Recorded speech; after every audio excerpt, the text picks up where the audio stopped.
All right, here we go. Yeah. So welcome to Never Broke Again. I'm Josh Krafchick with Andrew Saltman, and our guest, the number one man behind Micheal Burt at Micheal Burt Enterprises, Eric White. Thanks for coming on, Eric. Hey, spur of the moment, impromptu. I love it. Thanks for having me. Yeah, Eric was on the phone with us, and we had, I wouldn't call it a cancellation. I would say we had an upgrade. You know, we decided to upgrade the Eric today from the guest we were going to have. We were on the phone with Eric. Eric's like, hey, I'm prospecting right now. I was like, well, hop on a podcast. That's prospecting. That's a way to get your message out there into the world. So we twisted his arm, and here we are. Well, yeah, here we go. One to many. I'd rather be talking one to many versus one to one. Right? Our audience. Oh yeah, where does that come from? Well, I mean, it's an easy concept. You know, would you rather make one phone call, or would you rather talk to 300 people in 10 minutes? You know, depends who those 300 people are, right? This could be a podcast for a bunch of criminals. You're never going to talk to them, right?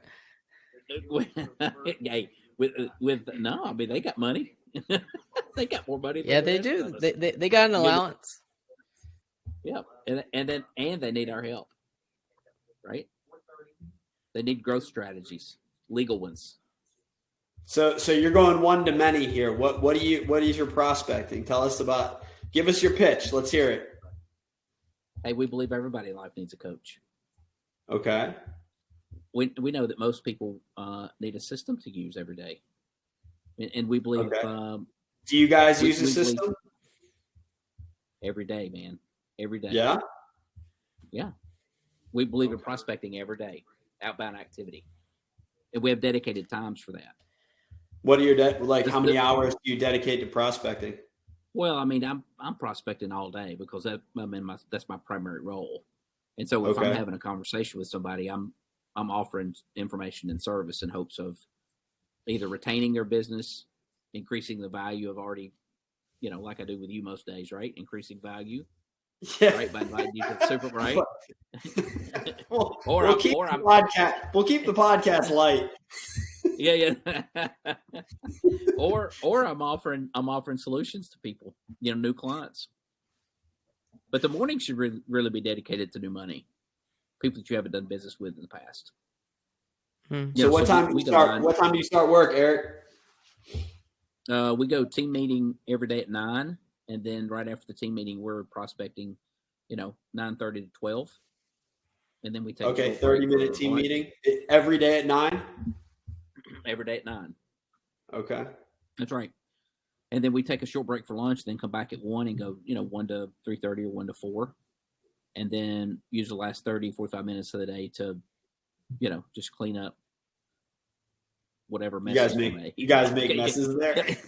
Yeah, well, I mean, it's just administrative. I'm kidding, but just administrative stuff at the end of the day, you know. So that's that hard schedule like that should drive a predictable outcome, especially if you're following up properly. How did you meet Micheal or Eric? How did y'all meet? Was it from the basketball world? Yeah. I coached college basketball for 25 years, and right around the year 2000, Coach and I met just socially.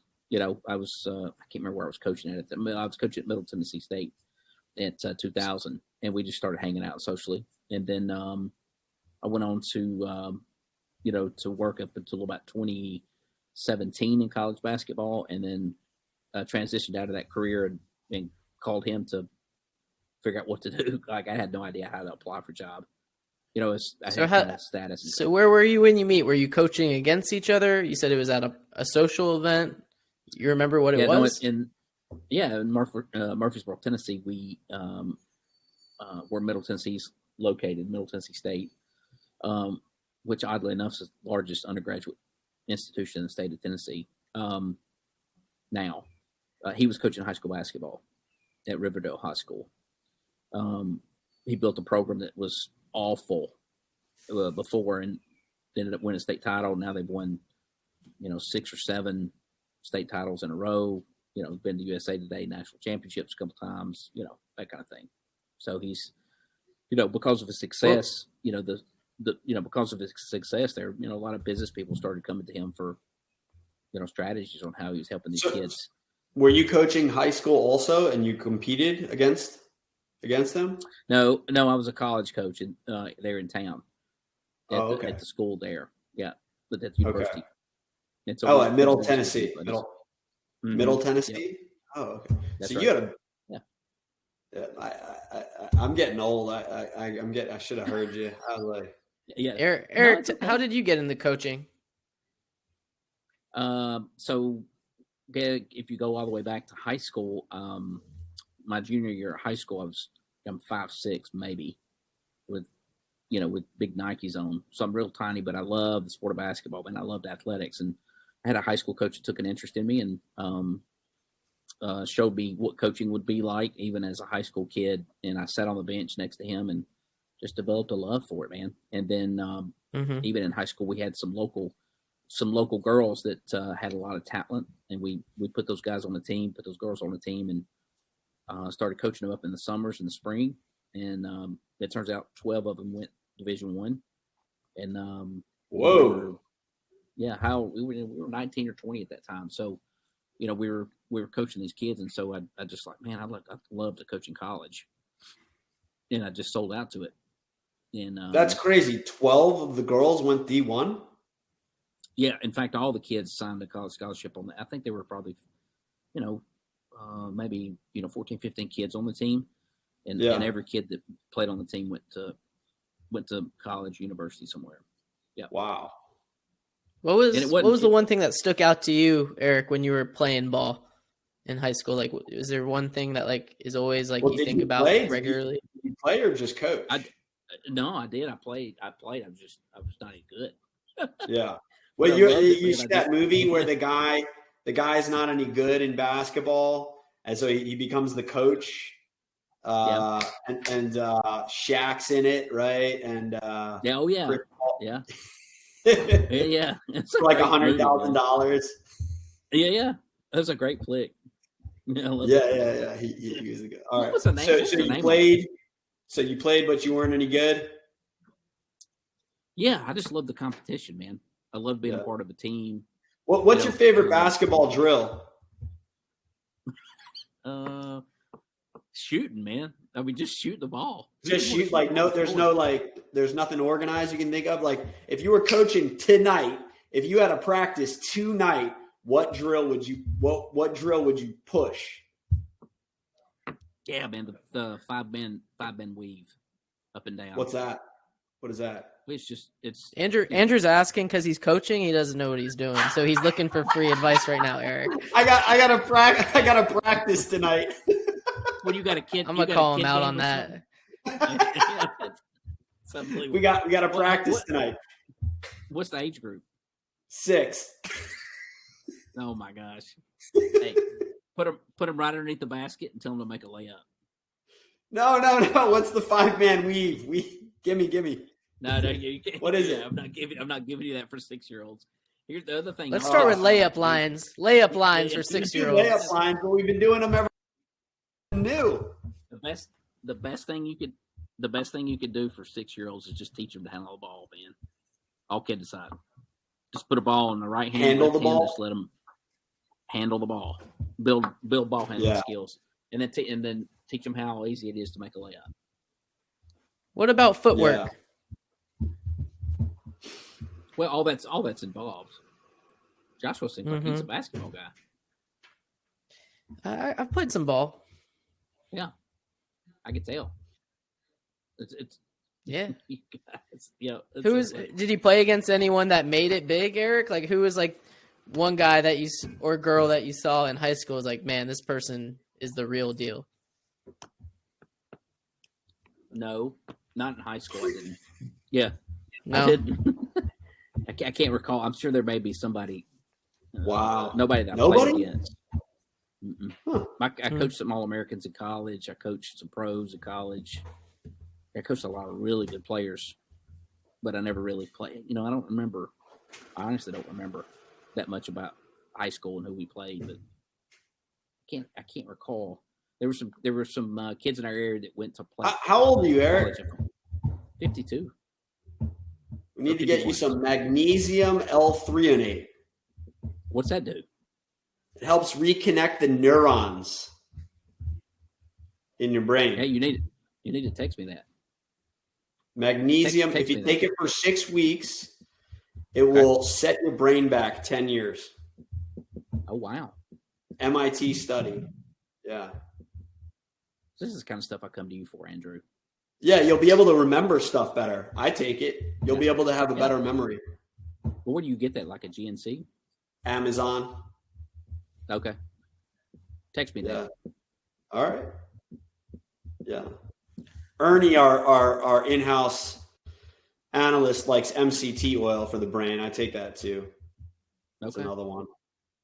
But what's your idea on this podcast, man? What got you started on it? Whoa, flipping the script. What was your Hey, that's what Josh, why'd you start this podcast, Josh? So this was Josh's idea. Andrew came up with the name. The name, I got the name, yeah. And I like it. So the idea, Eric, is we want to share strategies that if, I hacked into your bank account, I stole all of your money, all your thousands, all your millions, right. Whatever you got, crypto. Like, what skills have you learned from coaching, playing ball, working with Coach Burt that if that happened, like, it wouldn't faze you? Because you can get all that money back plus more. I love that question because if the ability to create a sale gives you the confidence to know that if it goes to zero, you can build it back. What does that look like? What does that look like? Is there a sales structure, like a sales? Is there some sort of? Well, yeah. Well, it's just initiating contact first of all, an outbound order, and then pick up the phone. Pick up the phone, right? Yeah. Like then what? Then what? Well, you got to present an idea. Well, you got to identify a problem first, right? Okay. Before I present something, because I don't know that you even need what I have. So, what line do you use when you're selling? What's your line? I love the one that we use in office that says, "What are you trying to do?" In 2022. Just find out. That's your opener. That's your opening line. Yeah, I think so. If you meet somebody, what are you trying to do? Right. Because I'm curious on what you're trying to accomplish, what your goals are. You have any other key lines?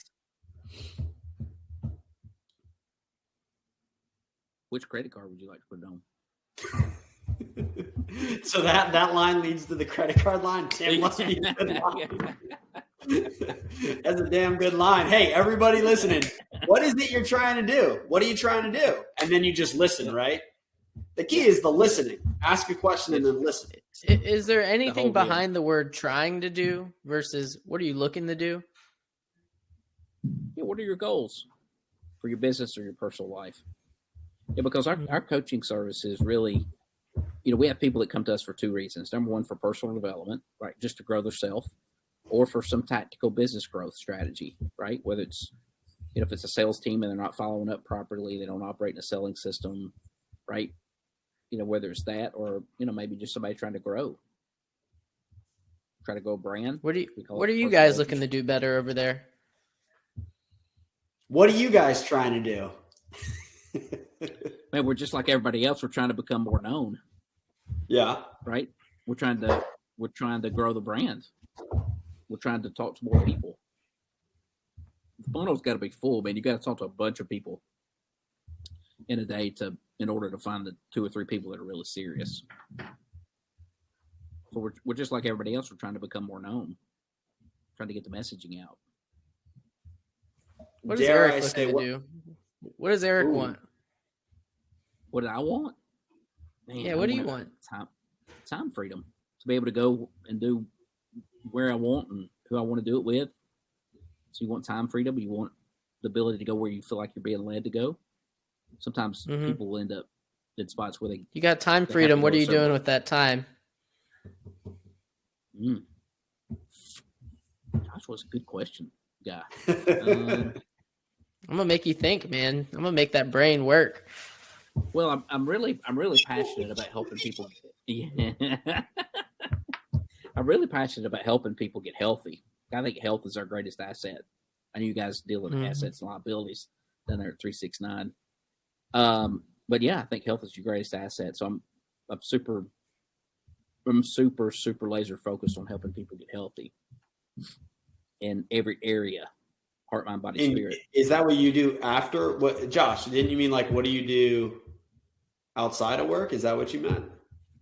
No, I was asking. You got all the time in the world. What does Eric want to do? He said he wants to help people get healthy.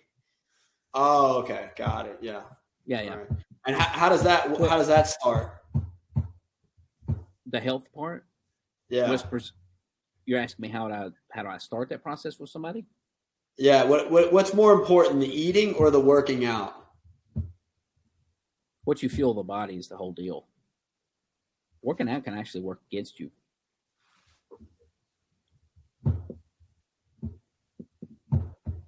Do you agree?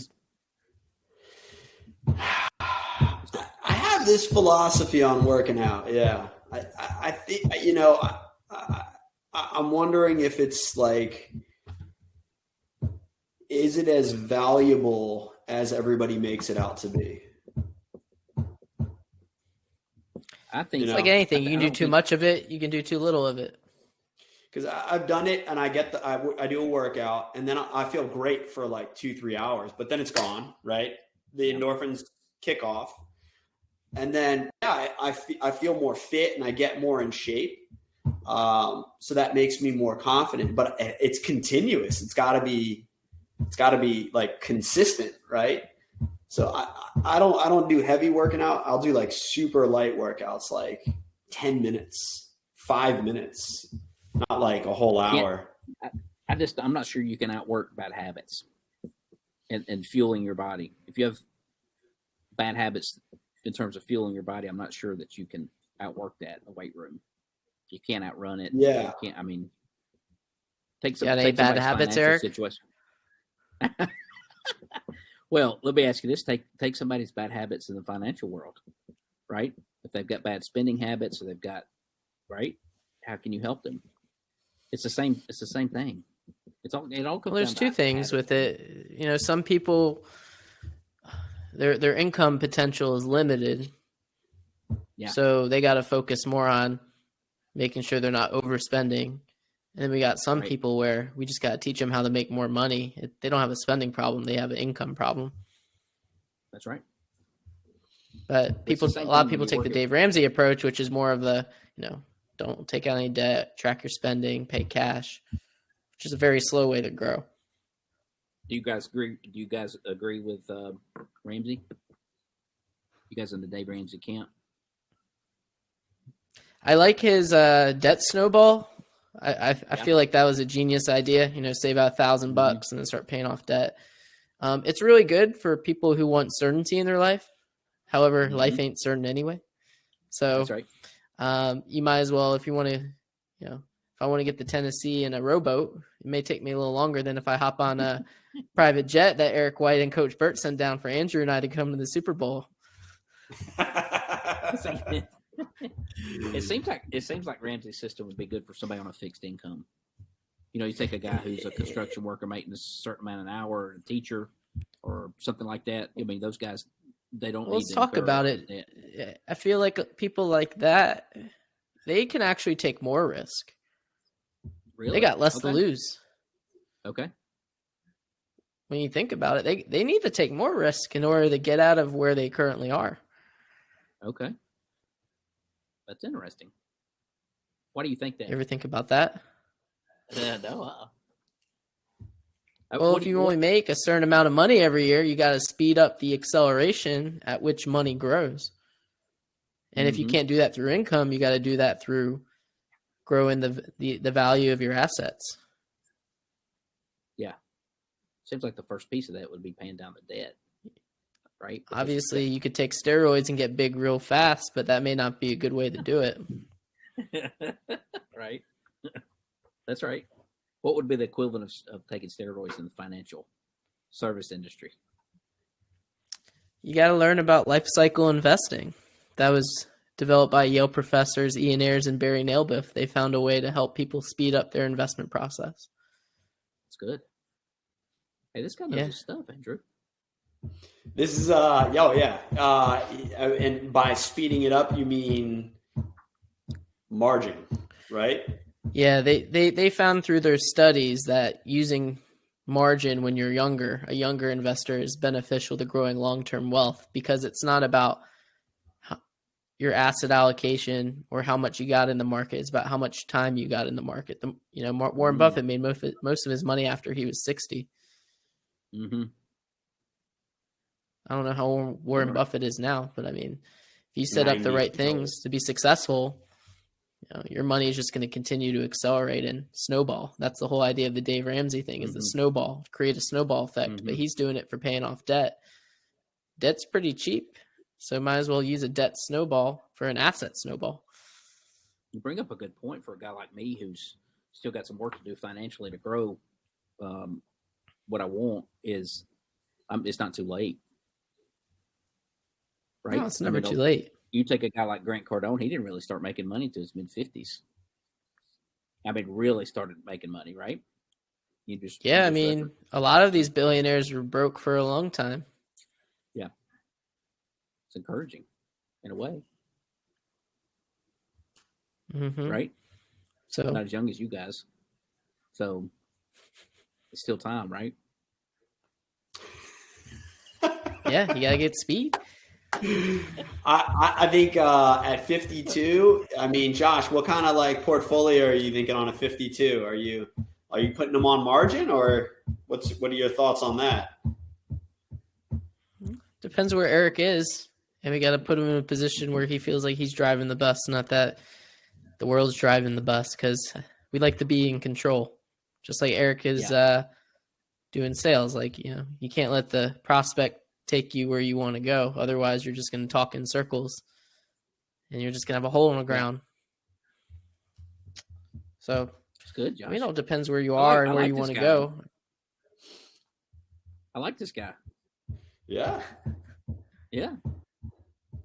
How did you guys get linked? How'd you guys get linked up? No, this is about you, Eric. This podcast is about you. Enough about us. We're talking about you. You're not passing us the ball. There's 10 seconds left in the game. Eric White is taking the last shot here. So what are you guys looking to do better over there with Coach Burt? Because obviously you're like his right hand man. Yeah. Left hand man. Yeah. So like what like you said, getting well known, like. So how are you? Talk about these greatness factories. What are you doing to help these greatness factories out? It's an interesting concept, really, because it's WeWorks on steroids, or Industrious, or Regus, or any of these shared office spaces. It's really that concept, but it's on steroids, because it's a meeting place for people like you guys to come and interact with other high performers, but to do it in what we call edutainment. There's some entertainment, there's some coaching or value that's being exchanged with content, and then there's networking a part of it. Some people may have an office there, have a satellite. So how is it unique from WeWork or Regus? Well, there's going to be events there. There's going to be coaching there. So if you take a WeWorks or Regus or something like that, where you're just going to an office every day. Imagine in the evening time you'd have a coaching session there on the $1 million follow-up, or how to multiply your wealth and health, or you could come up with any kind of title, right? But Coach would be doing an event there that would have some education, some entertainment, and some networking. So is he leveraging? Is he using private equity to fund these? Yes. Yeah, he's raised. Can you talk about what that looks like? I don't have a lot of information on it because I haven't been the point person on building that out. That'd be great to talk to him about on the podcast he scheduled with you guys, I think, in March. Yeah, but you guys are raising capital to fund that. Does that sound right? Yep. Okay. Yeah. 100%. I know he's raised a little bit over $1 million for it currently. Was the last number I heard. And is it being built? Is it in the works? What's the so currently in Yeah, currently in downtown Nashville, the largest building is called the 505 in downtown Nashville. Mm-hmm. And there's a space in there that he's going to actually purchase, and it has not been built out. So he'll build it out once it's purchased. There'll be some people that have an office there. Some people will host events there. We'll have our own office space there. It'll be a place of connection. So is it purchased or is it to be purchased? It's in the process of being purchased right now. Oh, okay. Got it. Yeah, is how I would say it. Yeah. I don't think it's been finalized yet. Got it. It's a great concept, though. The space is going to be really nice. It's 3 levels. It's going to be dynamic. You guys are going to probably host an event there someday.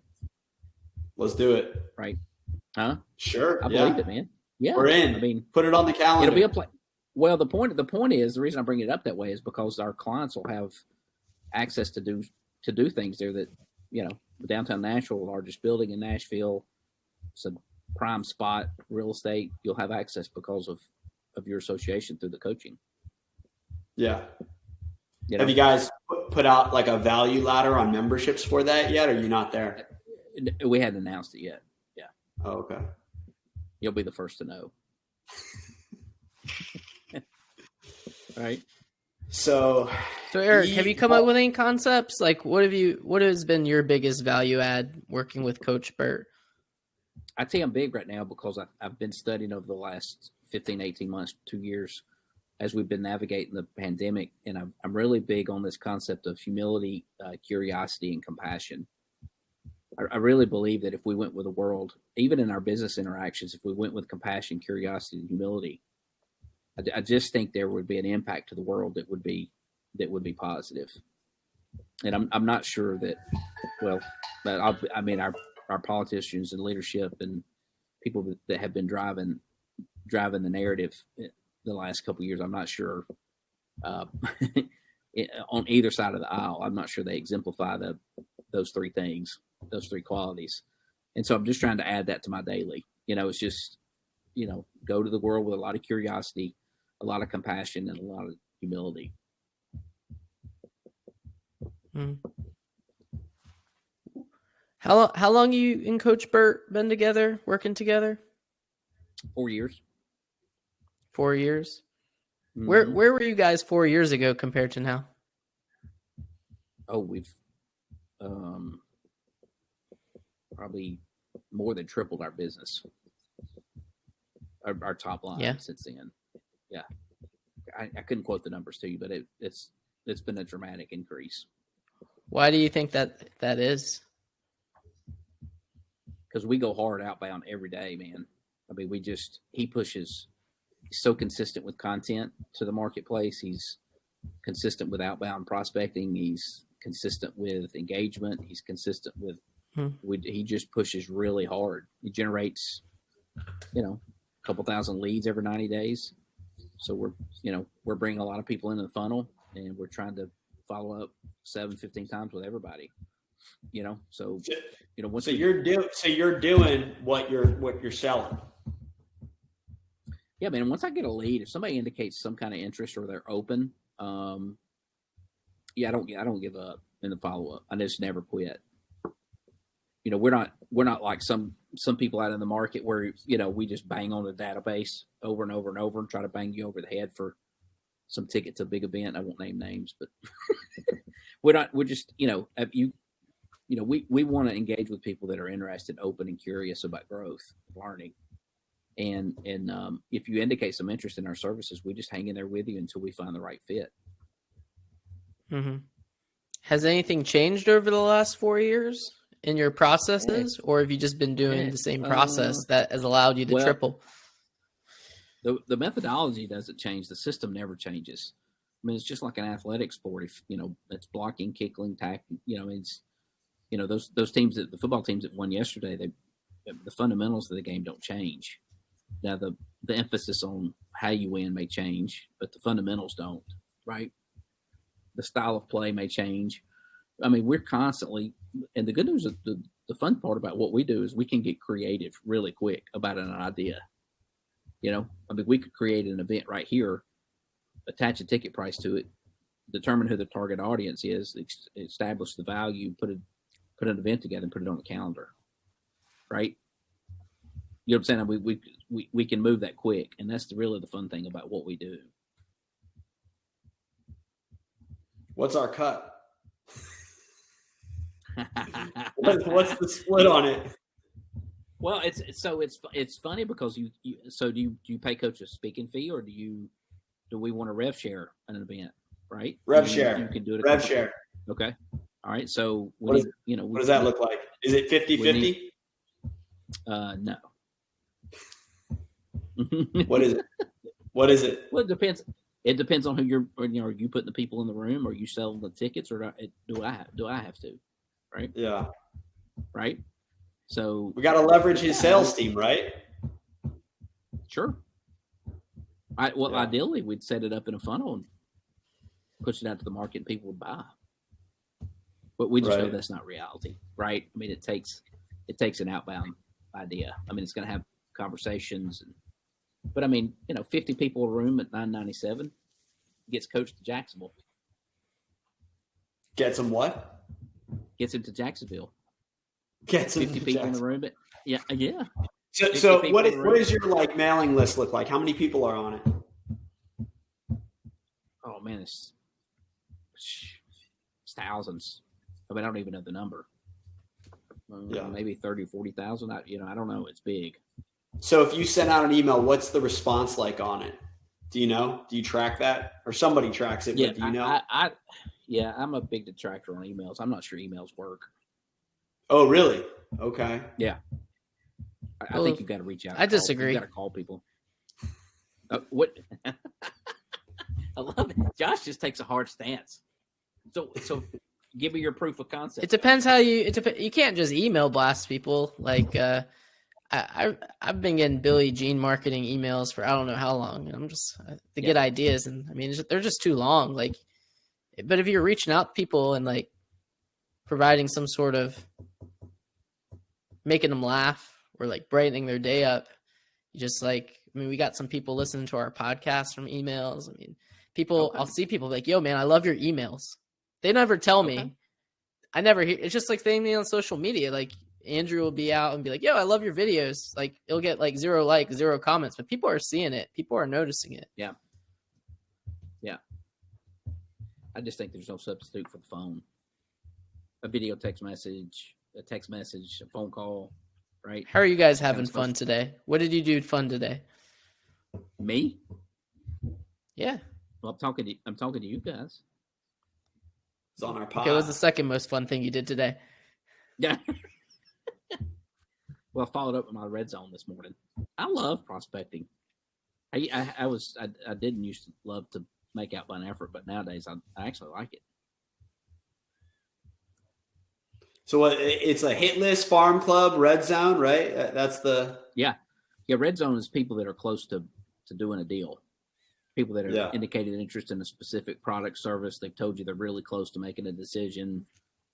Somebody that's really close. Where do you keep that organized?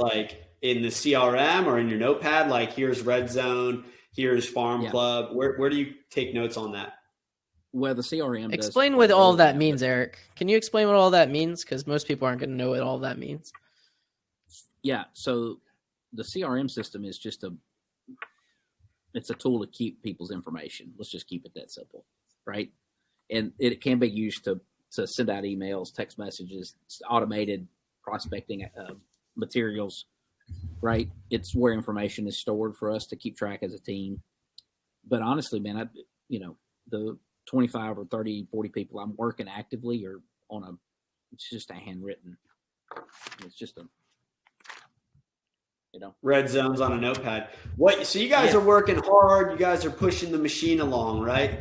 So for 4 years, you've tripled your business. What if Coach gets hit by a bus? It's a major issue with our business model, right? but there's a Hope lot you got some big life insurance, right? Yeah. There's a lot of content that's already been stored. I think his son's a little too young to be taken over. So what I mean, yeah. What goes on, right? Well, there's a lot of content in a virtual site where you can continue to sell it, right? But Coach loves the live engagement. He loves the in-person stuff, right? So that obviously would go away. Yeah. What percentage of business do you think is done through automation of virtual training? Do you know? I'd say it's 25 or 30%. For a virtual course, right? Something that you don't touch. It just Okay. Yeah. Okay. I mean, that's a guess. It's not based on any kind of science, but I mean, I'm taking a course at Harvard, disruption strategies, and my professor, I'm watching him, and I'm like, well, let me look into this guy, and I read all his books. He's dead. Oh wow! I know. He died last year, so I was like, wow. So it's ongoing. But they're still on this content. Wow. Oh yeah, they have 700 students. 1,500 a pop. I mean, that's over $1 million for 6 weeks. That's crazy. Yeah. And they got like 30 courses. Is it weird for you that you're learning from a dead guy? He's. It was a little shocking at first. Yeah. Because I didn't know. Yeah. But no, I mean, I'm like, it seems a little bit more. What's the word? Not lucrative, but like. Exclusive, I guess, because you can't learn from this guy technically anymore at all. Yeah. Unless you sign up for this course or read his books. Yeah, you couldn't learn new information, right? Yeah, I mean, it's hard to get into Harvard anyways to begin with, but it's even less than that. So, it seems a bit more exclusive.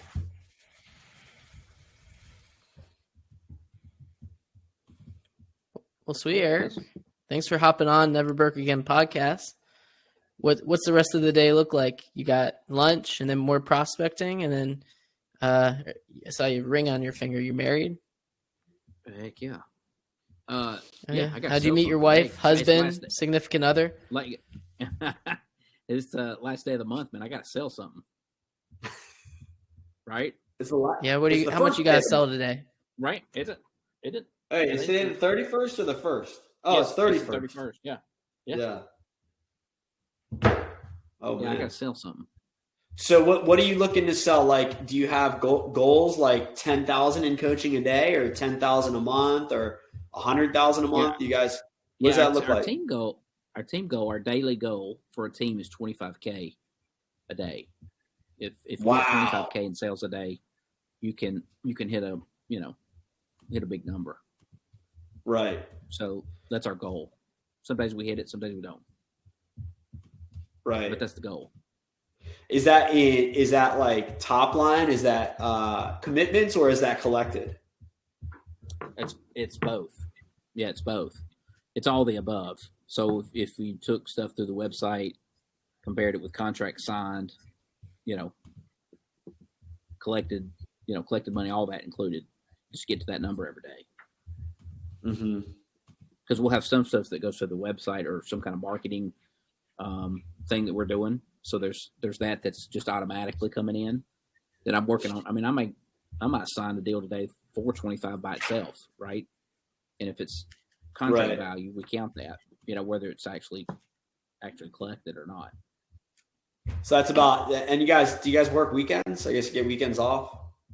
Yeah, I take calls and make calls and work. If I've got something close and the momentum's going, I just keep going through the weekend. But I'm not banging on people on a Sunday afternoon. Just working out of the database, making calls.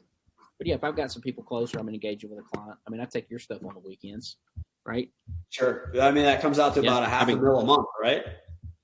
Yeah. It's pretty strong. Yeah. So how many people are there? Is it like 3 or 6? Yeah, everybody that's on the team is working in the sales area, But there's just really me and another guy that are dedicated. That's all we do. So we're not involved in operations, or we're not involved in whatever, I mean, we're not involved in other stuff. Okay. So they bring in sales as well, and they're a part of that goal? Yeah, sure. Yeah, they can generate sales too, right? So how big is that team? We've like got 6 or 10? Yeah. I mean, I'd say it's 5 to 8. Yep. 5 to 8. So wow, those are big numbers with a small team. Hey, no doubt. Yeah, that's how hard we go, man. It's a testament to how hard we go and how hard we push, and the system that we work every day, because the system works. You eat your own dog food. That's right, man. It's very important. There's a lot of people out in the marketplace who do what we do that do not do that. Right. Yeah. But we're not. We feel we take a lot of pride in that, and we're not perfect. There are times we don't follow up. We drop the ball in some kind of area, but it's not because we're not trying. It's just, we're human, so we make mistakes. Right. Yeah. I've enjoyed this. We should do this more. We have a rule of no. So Eric, how do people how do people find you, or if people want to work with you guys, what would be the best place to reach out to you, Eric, in order to take people from the red zone to the end zone per se? The only ask I've got is that everybody add me on Instagram. I'm trying to grow my IG. I'm gonna do it right now. I'm gonna add you right now, Eric. Yeah. I'm gonna pull out my phone and add Eric. I don't know if I have you yet. Come on, Andrew. I'm going. Eric White. Yep. I thought there was an age limit on Instagram. Are these your daughters? Is this your daughters here in this picture? Yeah. They're so pretty. Are they your daughters? Yeah. Man, you did good work here, Eric. Yeah, Eric, you did some good work here, man. E. White's got some daughters. Yeah, if you I don't know. But yeah, hit me up through Instagram, man. I always give out. All right, I just followed you. People think I'm. You just got 2 more followers, so I love it, man. But yeah, but just call me 662-832-7656. That's the best way to connect. People call me crazy for giving out my cell phone number, but I mean, I'm in sales, right? How do I expect to sell something if I don't give people my number? True. Well, thanks again, Eric. Go hit your number. It's the last day of the month. Hey, I crushed it on my one time only on the Never Broke Again podcast. What's that? I feel good about it. I feel good about this because I'm never going to get another chance. I can't get back. I can't. Yeah, hopefully you'll generate some calls from it. I think you will. Yeah, I believe. Okay. I hope I brought you some value. Cool. Thanks, Eric. They did. You did. Hey, you guys.